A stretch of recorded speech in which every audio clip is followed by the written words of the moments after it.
This is my review of Betty by Tiffany McDaniel. Yeah, that's a nervous laugh. I'm going to try and review this as lightly as possible, and I'm going to try and ensure that I don't inflict on you the trauma that this book inflicted on me. The bookseller had told me at Waterstones that this is a book which is really good, and people who like A Little Life, they'll really like this. The difference between this and A Little Life is that there's hope in this.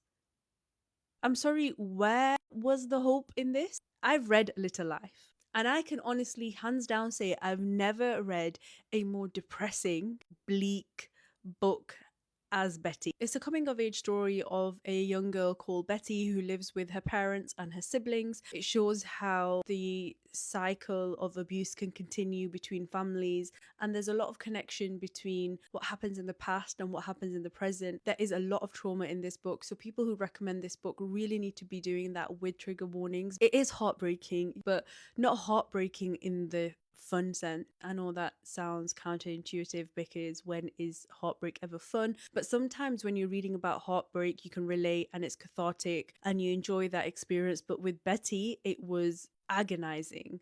It was so painful. I just didn't understand why it was happening. And I just kept thinking, okay, what next? What now? Come on. And at one point, I just thought, this is unbelievable. It's no longer realistic because it's so dramatic. I can't say that I didn't like Betty. I really liked her as a character. And I think one of the key things for me, which makes this a really difficult read, is because it involves a child. If I am to compare it to A Little Life, which is a completely different story, A Little Life was a lot easier for me to read because it involves an adult reflecting on his life, whereas this is a child going through traumatic events, and I just don't know what it is. And I'm sure a lot of you will feel this way.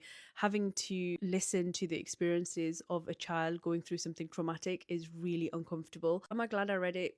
I am glad I read it in the sense that I've always wanted to read it, but I wouldn't go into reading this blindly. I did read it as an immersive read, so I listened to the audiobook as well. The audiobook has been narrated really well. Unfortunately, I can't in good faith recommend this to other readers to pick up because of how traumatic it is as a book. I'm sure Betty will stay with me for a while, but I don't think I can even rate this. I cannot.